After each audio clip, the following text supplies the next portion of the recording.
ball game out there. The rules and the very game itself has changed. What was once sacred is now scoffed upon. Innocence is no longer protected. Purity is portrayed as an impossible ideal. Character is lacking. Permissiveness prevails. Sexual imagery and messaging bombards us from everywhere and anywhere. Sex is no longer reserved for marriage. It has become a recreational activity to be explored with whoever, whenever. And the indoctrination starts early. According to a recent study by the Kaiser Family Foundation, the average American child spends more than 38 hours a week on video games, music, TV, reading, and their computers, nearly the equivalent of a full-time job. And the report notes that 68% of the material the children watch contains sexual content. According to the most recent Colorado Youth Risk Behavior Survey, teenagers in grades 9 through 12 from a sample of high schools across our state are engaging in sexual behaviors that increase the risk of contracting HIV or other sexually transmitted diseases, and unintended pregnancies at the following levels. 42% have had sexual intercourse. 4% had sex for the first time before they were 13 years old. 15% have had 4 or more partners since becoming sexually active. 29% had sexual intercourse in the previous 3 months. And according to the Healthy Kids Colorado survey, 40% of high school students reported lifetime sexual activity or having sex at least once in their life, while close to 30% reported current sexual activity or having sex with at least one person in the 3 months prior to the survey. By their late teenage years, when most of our young adults are entering college or the workforce, at least 75% of all men and women have engaged in a sexual relationship, reports the Kinsey Institute. More than half the participants in the Kinsey 2010 National Sex Survey, ages 18 to 24, indicated that their most recent sexual partner was a casual or dating partner. Our daughters, our sons, our nieces and nephews, our grandchildren, our neighbors' children, our nation's children are being impacted right here, right now, right in front of us. And Fort Collins is no exception. Colorado State University sits a few footsteps away from the Alpha Center. The Larimer campus of Front Range Community College is down the road, as is the Institute for Business and Medical Careers, College America, Air Dynamics, and Regency Beauty Institute. The Poudre School District has 7 high schools and 10 middle schools. All told, it is estimated that nearly 25% of Fort Collins' population falls within the age group that is most at risk for unplanned pregnancies and sexually transmitted disease. That totals approximately 36,000 young adults living, working, and participating in our community. The fact is, the Centers for Disease Control and Prevention estimate that of this 36,000, 75% are sexually active. So it follows that 27,000 young adults in our community are at risk for an unplanned pregnancy or STD. Sadly, it is likely that half, or 13,000, currently do have an STD. And if we follow the national trend, nearly 3,300 of these young women will face an unplanned pregnancy before she is 25. In our current culture, it is not surprising that college campuses are a wealth of misinformation regarding the risks of sexual activity. Political correctness and liberal social agendas create an unsafe environment for our young adults.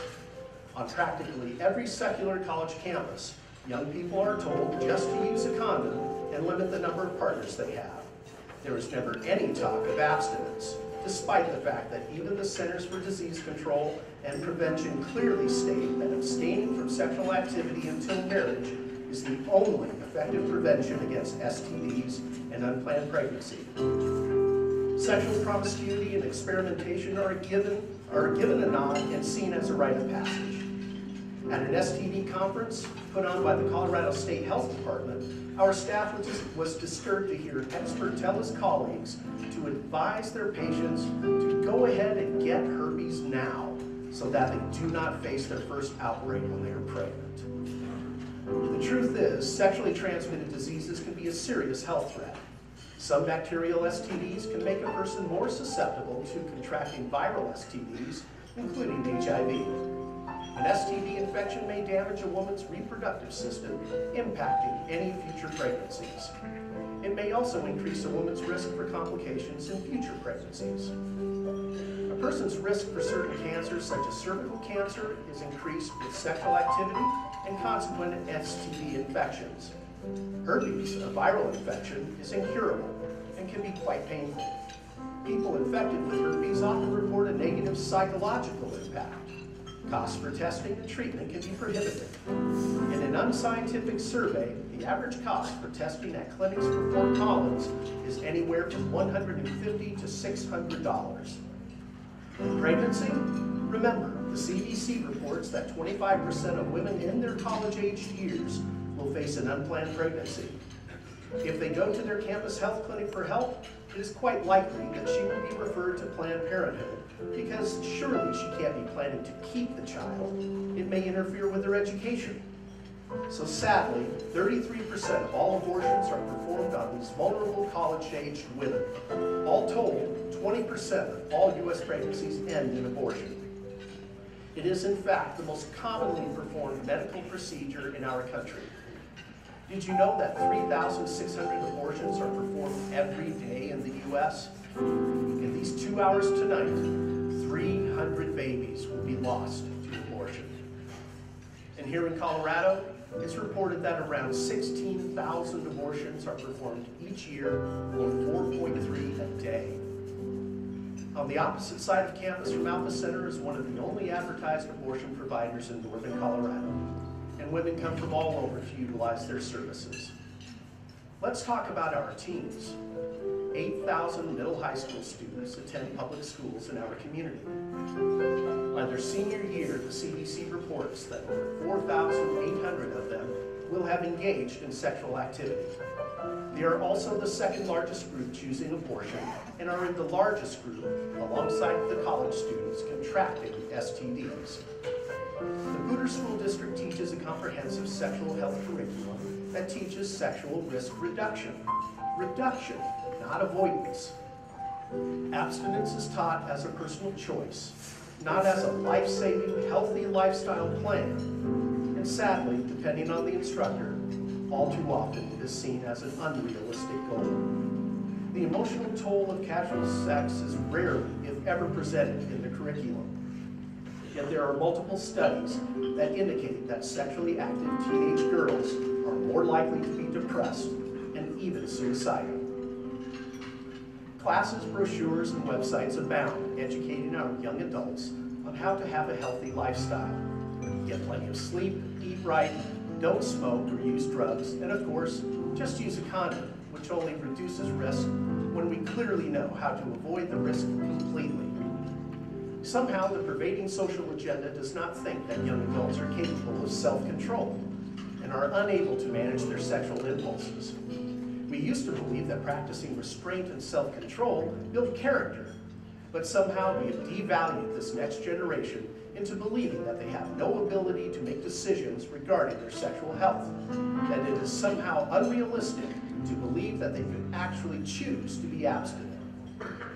And so they act out what we have indoctrinated them to believe, and they are contracting STDs at an epidemic rate and facing unplanned pregnancies, all in the name of progressive ideals. Our kids are playing a dangerous game, and no one is fully disclosing the risks of their play. What about after abortion? It has been said that abortion has two victims, the child and the mother.